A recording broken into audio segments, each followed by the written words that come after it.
You didn't think it was gonna be me, did ya? It's time to meet the Muppets on the Muppet Show tonight. I thought it might be cute and fun to talk about gender stuff while folding laundry, because the laundry really needs to get done. And it's been a minute since we've chatted about gender things for me. I'm in like a very weird moment in my transition where I will meet people who just assume that I am a cis man. And that is new. Like, that's like feels very new and interesting to me. And then at the same time, there's people who are seeing me who are like, that is obviously not a cis man, right? And so it kind of depends on like the context that I'm in for that to happen. I have this theory that because we so often don't see men as competent caregivers, combined with the fact that I live in a place where it is very uncommon for you to see dads that are under the age of like 30, 28, like, and I look young for a man because I don't have facial hair. Testosterone, it really does do something to your skin that is not cute, for sure. Which is fine, I don't care, it's like gender affirming, but it's like, estrogen is kind to skin. Testosterone is not. So I look more youthful. I haven't had hard and wizened boy face for as long as most of the like dads I'm spending time around do. I will have people see me if I have my kid with me and be like, ah yes, this is a weird lesbian. And that is not an experience that I have in Alabama, where it would be like not honestly that weird at all for a dad to be like 20. But it's like any context where I'm like caring about children or being a considerate father, I am getting misgendered pretty regularly, at least by like one person while in public. The clothing swap, I would say, is the weirdest one. And I'm also like with a bunch of women when I'm doing that, but I think that part of it is that maybe there's this subconscious bias that people think that like men, they don't think of them as like caregivers or as like someone, like I'm the organizer of the swap, so obviously I'm a girl, you know? And I would say it's not people who I think have seen me in the past, so it's not like they're basing it off of like old visual information about me or that they're transphobic. It's weird. It's very weird. But when we went to Alabama, I did not get misgendered once by a stranger. Not one time. I've been using the men's restroom since right after I got top surgery. I probably could have been using it for longer than that. So it's been, when did I get top surgery? 2 years now?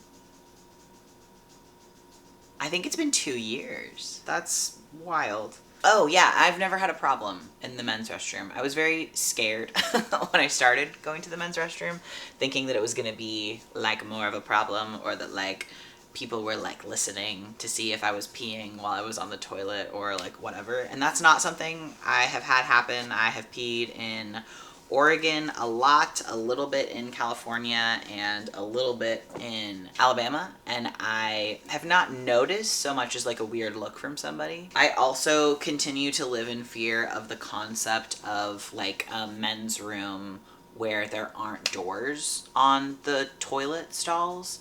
I don't know why this definitely shouldn't be like a core memory, but I remember as a child hearing about bathrooms that were like that in like the boys' room where you could just like see other people pooping, and I was like, that's the most horrible thing I've ever heard of. And now it would be very scary to me because you know, that would be a problem. I've never had that happen. And haha, I spoke too soon because I went to an event where there were shower curtains instead of doors on bathroom stalls, and it was horrible. And it was not fully open, but you could see the shadow of people pooping, and it was horrible, and I was terrified for myself and also to see other people. I have had there be bathroom stalls in men's rooms where like it doesn't lock very well or it doesn't like close well, but never like no door on a stall. And now I'm wondering if as a child I misunderstood that and they meant like there's no door on like, because sometimes there'll be those like those like kind of like barriers between urinals. I want to be really clear, never trying to give advice on like being a trans person, what you should do, what should make sense for your personal life. Like, well, I have no idea, but I had a lot of anxiety about using the men's room. I thought I was maybe going to get beat up. I think that if I had been using the women's room for that much longer, it was way more likely that I was going to get beat up in there than in the men's room. And maybe that wouldn't have happened either. You know, I don't know. That probably has more to do with like my own personal anxiety and discomfort as opposed to like something that would actually happen. I've not been hate crime for being trans yet. Men's restrooms are gross.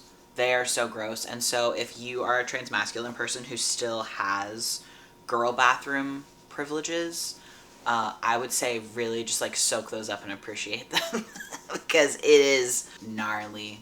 It is yucky in there. It's yucky. And I was actually texting my brother about this. In women's restrooms, I want to say like almost every women's restroom I've been in, like most of them, certainly not all, but I would say maybe like 70% have those flyers that are either for like domestic violence shelters or like human trafficking. It's like, if you are scared or stuck, call someone, like call this number, like do this, like we can help you, etc.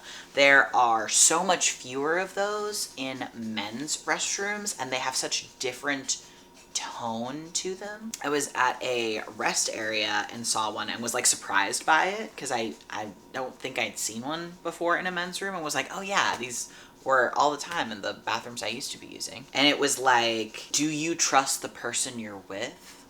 Was like the big headline on it, as if it was like, you should be being more cautious, as opposed to normally the other ones are like, is someone hurting you? Do you feel scared? Which is interesting to me. These are jammies we got in Alabama at the thrift store. He loves strawberries. They're so cute. He's obsessed with them. I hate microfiber towels with every fiber of my being. They feel so horrible. They're so horrible. Who made them? Satan. I've been thinking more recently about how I've had top surgery for so long and how it's something that like I literally don't think about anymore. It's just not something that weighed on my mind. And I feel like when I first got top surgery, or was like planning to, I got a lot of questions of people being sort of like, how do you know it's the right moment? Like, what are your hopes and dreams? Like, when did you know that it was time? I don't ever know what's going on in anybody else's life. And for me, I was just so exhausted by having them, so sick of having them. But it wasn't like I hated my breasts. It wasn't like I despised them and was having the worst time of my life. It was like wearing too tight underwear, I think, is like the best way that I can think of it. It's like I cannot get relief from this, and it is something that is frustrating and uncomfortable. And the ways that I can get relief from it, like wearing a binder or like, you know, different like fitting like shirts and like other things, they are not actual full relief from it. Like it is uncomfortable to be wearing a binder. Like I get like neck tenseness, so I would give myself a migraine if I wore a binder for too long, depending on like the fit of the binder. Yeah, it sucked. It sucked, and I couldn't have imagined how much better it would feel to not have them. However, it is traumatic for your body to experience surgery, and it is weird. And so it's kind of like the comfort in my body and like the like relief of not having breasts anymore, it like snuck up on me, because it also is like I had to have drains. There was no way I wasn't gonna have drains. I know that there are some surgeons who specialize in making sure that people don't have to have drains. That's like a thing that they do. I just always knew that I was gonna have them. I just considered it something that was inevitable, and I did not like it. And I'm a person who is in general very queasy, and they sucked, and they were so uncomfortable. I can still so clearly remember like what it felt like to have them in. It was like a migraine in my skin, and it made me not want to eat anything. It was horrible. It was horrible. Ultimately, so worth it. Like, I would do it again in a heartbeat, absolutely, without question. And I personally would rather have drains again than try to like bend over backwards and do a bunch of weird, complicated stuff, or like try to find a surgeon who would have given me surgery without drains. I don't know if that's what you should do. I literally don't know. Like, whatever's best for you, make your own decisions. But that is how I feel. Even as someone who was so queasy about the drains and really, really hated them, I'd rather just have them again. Because I've seen, you know, folks on Reddit who, it's like the like swelling like juices and stuff that can happen if you don't have it draining out. Very yucky, very, very uncomfortable, and also like stretches out your skin and isn't good. I also don't have nipples. I wasn't certain how I was gonna feel about that long term, and at least 2 years out, I can tell you it's not even something that I think about really. I am not a trans man. I'm non-binary, which doesn't like matter in a lot of ways because it's not something that I would like for cis people to perceive me as being a man, and I would like for trans people to look at me and be like, same hat. What was I saying? Oh, and so I was never planning on going through surgery and then having like a cis male presenting chest that people could look at while I'm swimming without a shirt on and be like, yeah, that guy was born like that. Like that was never my vision. And so because that was sort of like my frame of mind around it and like how I feel about my own gender, there's like a sense of freedom in that, I think, that I just wasn't, I didn't want to have nipples. Nipples to me, just having them, not a pleasant sensory experience under any circumstances. I don't have like phantom nipple pain or like nipple discomfort or anything like that. I really don't think about the fact that I don't have them, but I also don't assume, it's not like I look in the mirror and I'm like, oh my God, I don't have nipples. It's like, I'm just like, right, that looks right. You know, like it's not surprising or strange to me. I have thought about getting the like silicone like stickers that look like nipples for like swimming while in Alabama. It's not something that I've like really looked into that much or felt the need to get yet, but I like that it's an option. I already didn't like having nipples and I knew I would likely not have any like sensation with them, so it would be super, super, super cosmetic. I thought I was gonna be nitpicky about it, like depending on how they heal, depending on like the angle that they ended up being. I thought it might be something that would piss me off that I would like focus on, and so I just opted to not have them.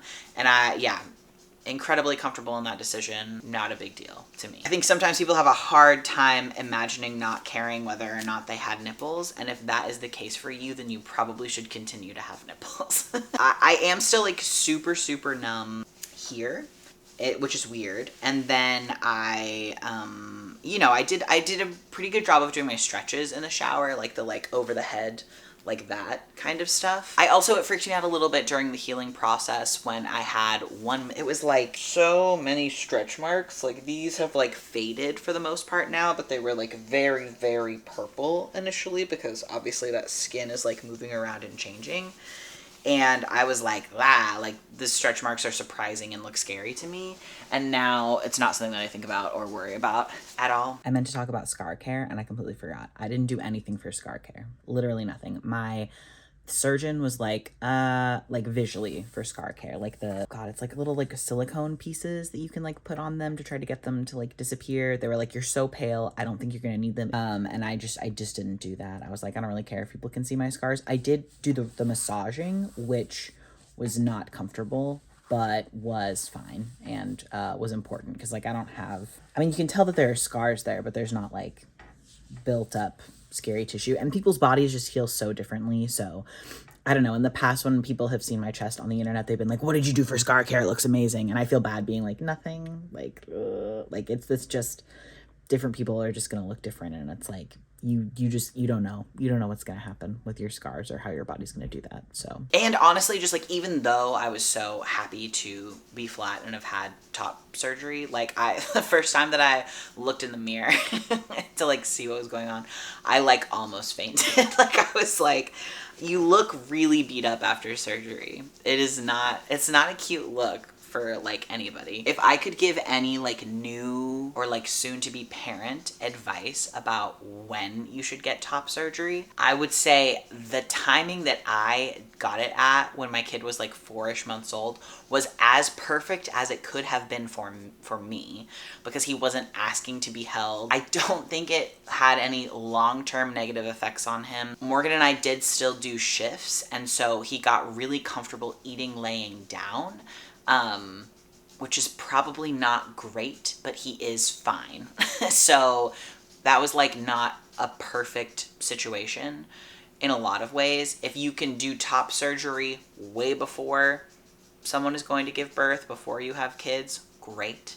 If you can do it the next best time, I would say, is as young as possible after that kid has been born. That way they are still under the weight limit and you can hold them, I would say. I cannot imagine, I know there are some people who get top surgery when their kid is like a toddler.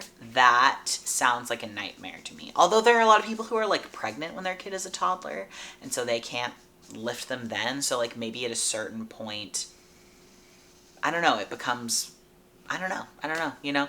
Regardless, I think your kid's gonna be fine. I think it's better for you to get top surgery if that's something you're interested in pursuing. Like, I think that you should do it, because I think it's ultimately going to be better for your child to see you as a person confident in their own skin, and for you to be like excited to go swimming with them and like other things like that. That's definitely better. I don't think it's like messed up of a parent to get top surgery. But yeah, it was not ideal.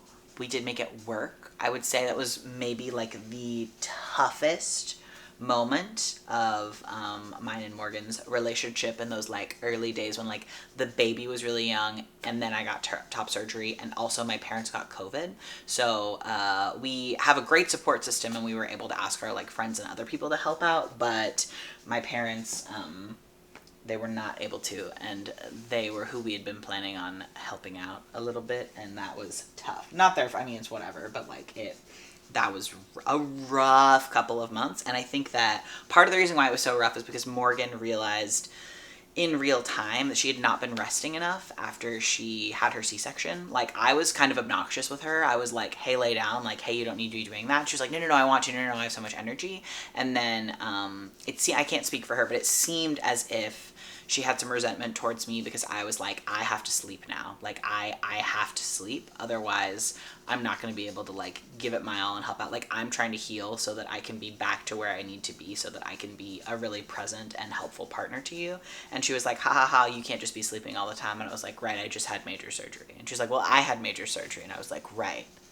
And you should have been sleeping more. And I told you to sleep more. So we're okay, and we were always going to be okay. But it was a little bit brutal. I am not interested in pursuing bottom surgery. Definitely not now, maybe not ever. I think if it was like a snap of the fingers, like, okay, and now this is a problem that you have that's solved, then I would think about it. But the recovery is unhinged. It's not something I've looked into that much, actually, but I have someone that I know and love dearly is getting it. Also, from what I understand, it is incredibly difficult or impossible to get bottom surgery if you are any kind of like even a little chunky, because of the way that like the blood flow works and like other things. It's like an incredibly cosmetically based procedure, and so unlike many other things in life where you can get surgery for that thing and like be fat and it's like your fat is protective and it's not a big deal, from what I understand, this is like not that way. And a lot of even like fairly small folks have to get some kind of like weight loss surgery in order to do it, at least just in the specific like region of like, and that I'm just not interested in giving myself a eating disorder for something that I'm not interested, you know what I mean? Also, if you like, I'm telling you this information as a trans person who's very publicly on the internet and is comfortable and consenting to having this conversation with you because like I'm putting myself out here and all that jazz. Not a question you should ask people. And I know most of you know that. I just, in case there's somebody listening who's like, oh, I wonder if it will be okay to ask this person that I know and care about, like whether, like what surgeries they're planning on getting. Generally not a good question to ask. But I'm happy to tell you. That's why we're hanging out here. I always hear people say like, oh, you should look to your mom's dad to know if you're going to be bald or not. And I think that on testosterone, not your dad. Don't look at your dad. And my dad is like super bald.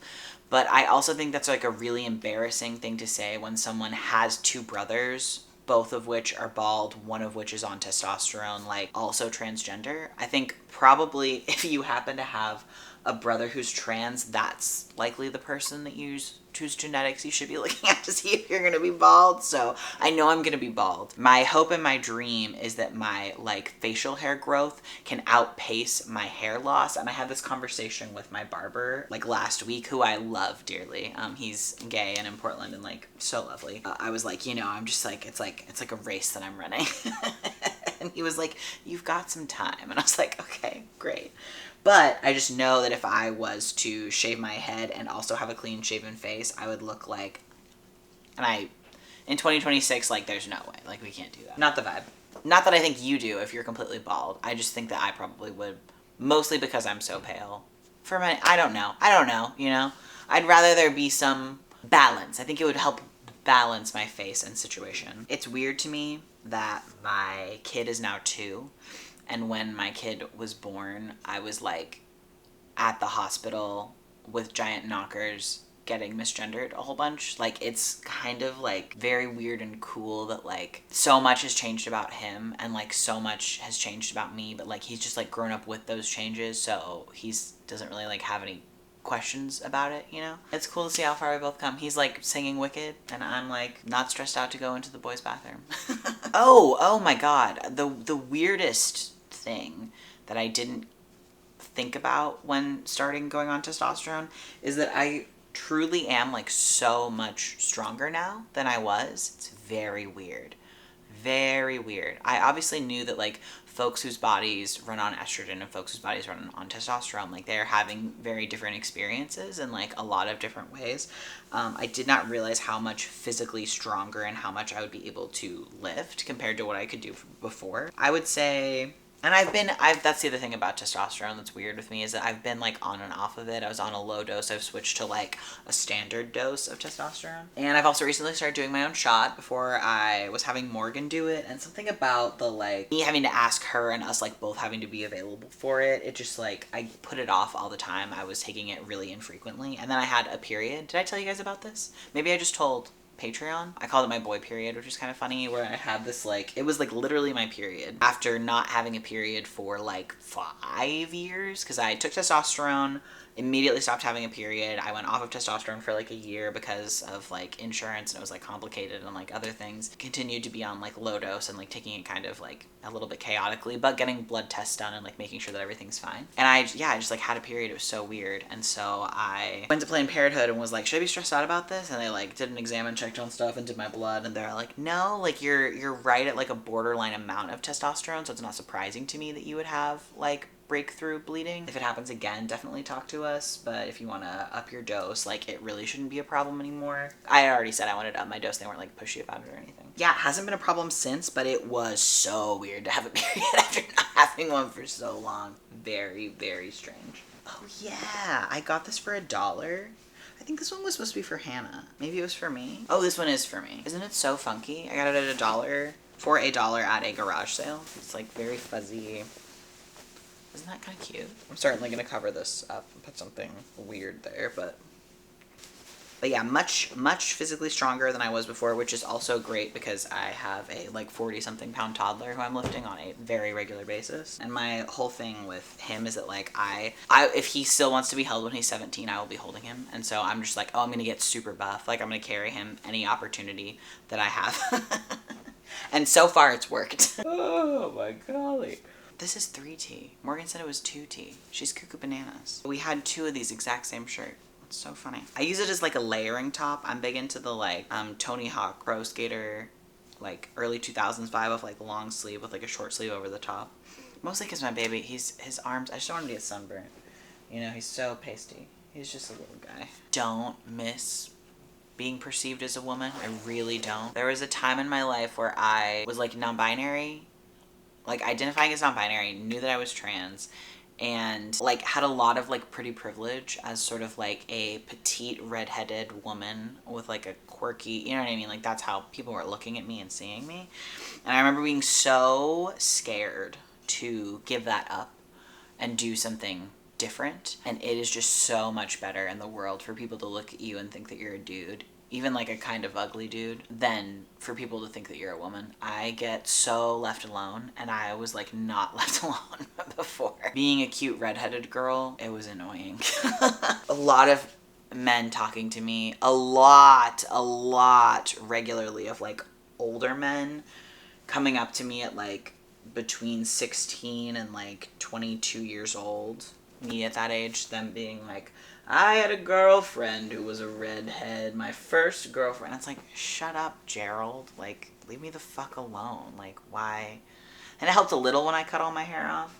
And then it helped so much more now that I look like this. Old men are not hitting on me anymore. And that is great, because it was obnoxious. I was a barista for a big part of that, so that's, you know, not irrelevant, but God. Yeah, God. But I think it's kind of like, I don't know, I think it makes sense to the, like, semblance of, like, social power that I had in interactions was being, like, a cute ginger girl and being like, this is the one thing that I have, so, like, what happens if I give that up? You know, like, what happens? And even though I wasn't thrilled to be a redheaded girl, I was like, it's gotta be better to be doing this than, I don't know, you know, like, this is the thing that I know, right? And it is, for me, so much better. So much better by a lot. Oh God, these are so cute. This is so much laundry, and I have to make and eat lunch, so I'm just gonna prioritize the baby's clothes and getting those where they go. Jamie's. It is also very strange for the majority of Morgan and I's relationship to have been perceived as, like, a lesbian couple, and now to, like, not be. It's trippy, but not bad. I think also with this, terrible administration and, like, what's going on in the world right now, there's a sense of safety in that, so I feel a little bit guilty, but also, like, definitely more, I don't know, you know? Sucks to have to think about it. But it was like, you know, my indivisible girly friends who I do organizing stuff with were like, you're going to Alabama? Like, very concerned for me, which is sweet, but it was not, they didn't need to be, you know, like, we were fine, like, we were gonna be fine. And there are queer and trans people who live in Alabama, you know. I think sometimes when people have been in a blue state for a really long time, or have never, like, visited a red state before, I think that they forget, I don't know, they, like, it's, like, sort of demonized in a really specific way. Yeah, we love going to Alabama. I would not want to live there. I love visiting. The food is really good. They are so strange about their vegetarian options, but the food that I can eat there is really delicious. I love the beach. I love, like, the warm, cozy beach. And I love living in Oregon, you know, it's a great place to be. But especially since, you know, growing up Southern and in Alabama was so crucial and, like, such a huge part of Morgan's life, I think it's very, very cool that our kid gets to visit this place where his mom is from and, like, know that, like, that is his, like, heritage as well. I do find myself in a lot of these situations where I think I'm, like, overthinking gender. And so I feel non-binary all the time. Like, there's no time where I'm like, oh yeah, like, I'm definitely a trans dude.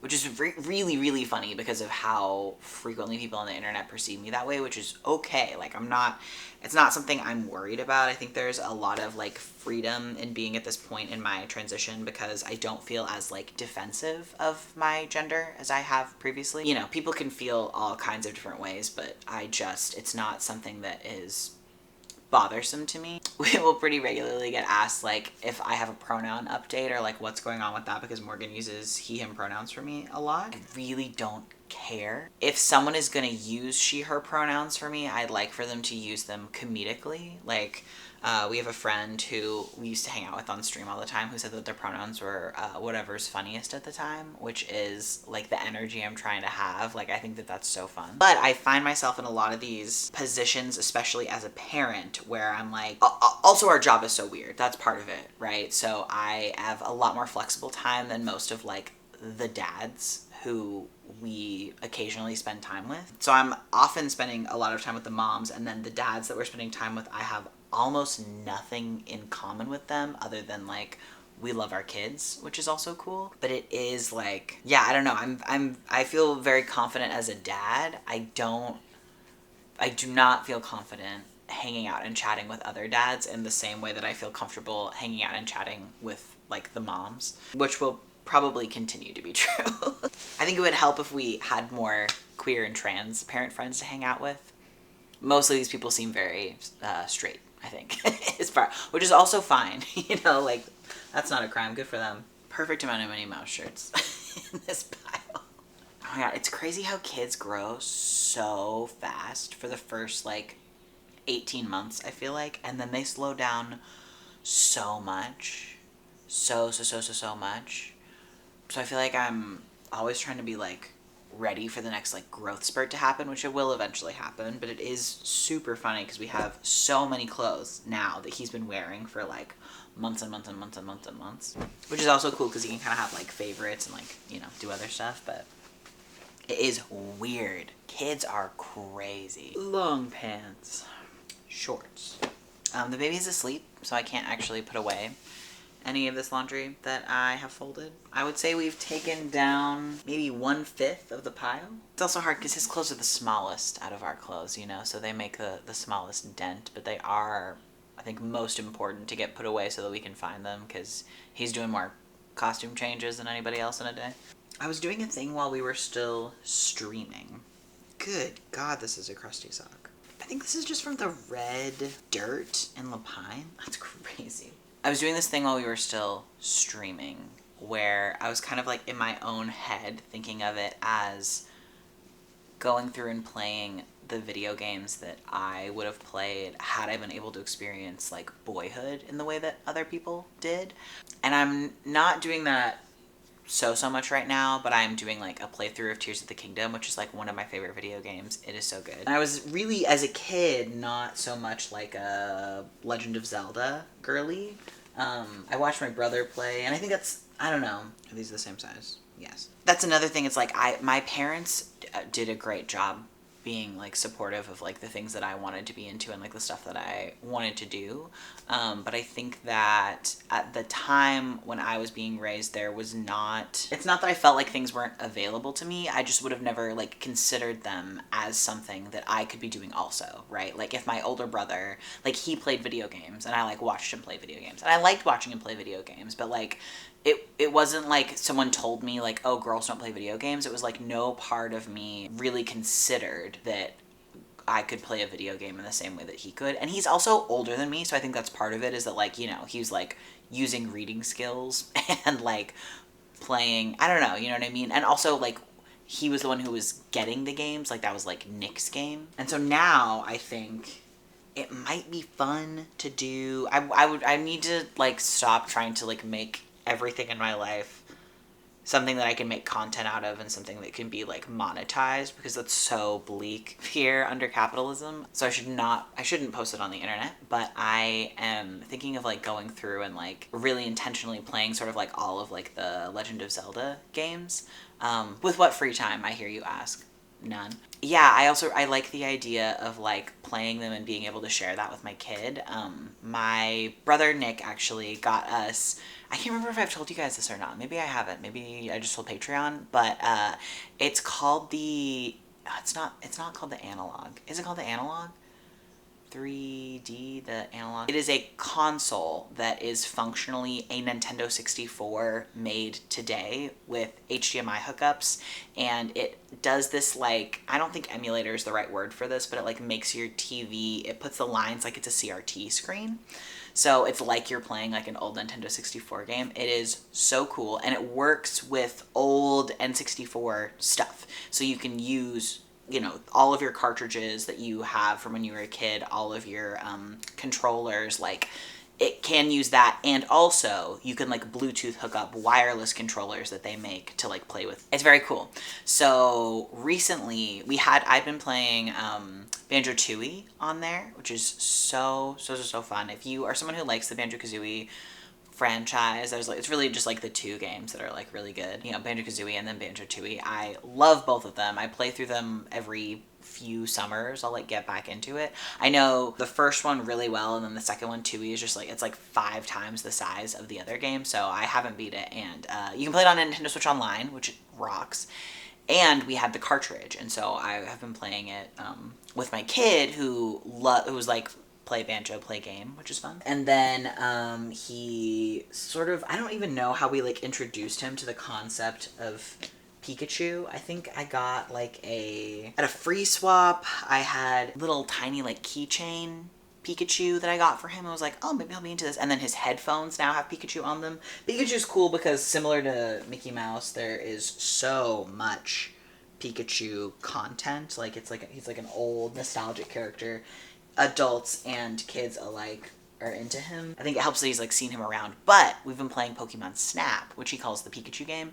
And then we've watched Pokemon the first movie, the one with like Mewtwo in it, a couple of times, but I've been skipping the first like 8 minutes of it because it's just like a weird bummer about them like creating Mewtwo. I would skip that if I were you and you have like a 2-year-old. It's been really fun to like share video games with him and play video games with him because that's something that I think of my family doing when I was younger.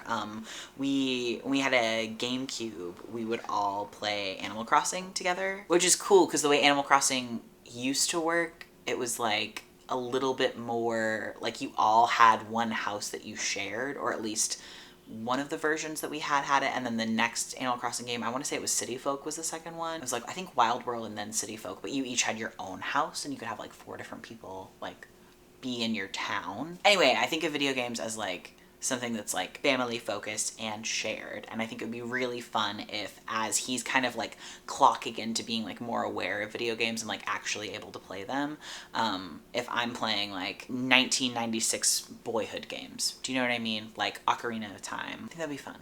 I think it would be cool. And I would love for my kid to be impressed with modern graphics in the same way that I am, and have an appreciation for very, very crusty, old, blocky, silly graphics, because I think that those are incredibly fun. I so desperately want to get a pinup tattoo of Gruntilda the witch when she's like sexy if you lose the game from Banjo-Kazooie. If you know, you know. I've for a long, long time said that that's what made me gay. I think it'd have to be like a thigh tattoo. Wouldn't that be cute? God, how do I have 800 single socks? Like how does that happen? Some of these I got from the swap, and so I know that they literally just don't have partners. So I have to find the ones that are like similar colors and be like, okay, these 2 are brothers now. This is also one of them that like doesn't have a... No. Okay, yeah. That's what I have for you. I gotta finish making my tofu, do some sort of like meal planning stuff. When my kid gets up, I'm gonna put away this laundry that you can't see. I'll pan out so that you can see. But thanks for hanging out. Thanks for being here. If you would like to watch our YouTube videos but with no ads, you can sign up for our Patreon. It's $8 a month. We also have like way lower tiers of Patreon. You can sign up for just like $1 a month and get extra content. It'll be like our long form stuff, it'll be our short form videos, like the unedited version of those, so you can see like what we cut like the funniest 45 seconds from, like how that video started originally as like an 8-minute long video, typically is the kind of thing. And also you can see sort of this style of conversation videos. It's like once every 2 weeks. We just talk about sort of stuff that's going on in our lives. All kinds of fun little tidbits. So, yeah. Okay. Thanks for being here. Mwah. We're on the Hint Water PR list, so we have gotten their popsicle waters. Every month they send us like a box of Hint Water. It is my favorite. It's so my favorite. Because I have this horrible disease, and this is going to be bad marketing for them, so don't tell the Hint people this, but I have an issue with paying for flavored water, and I know that that's silly, because they worked hard to make it, and they made it delicious, okay? But it's like, if it doesn't have caffeine in it, or sugar, like, what am I paying for? If you can hear the stove going in the background, that is my tofu that I'm boiling. Sorry, I'm a working father, okay?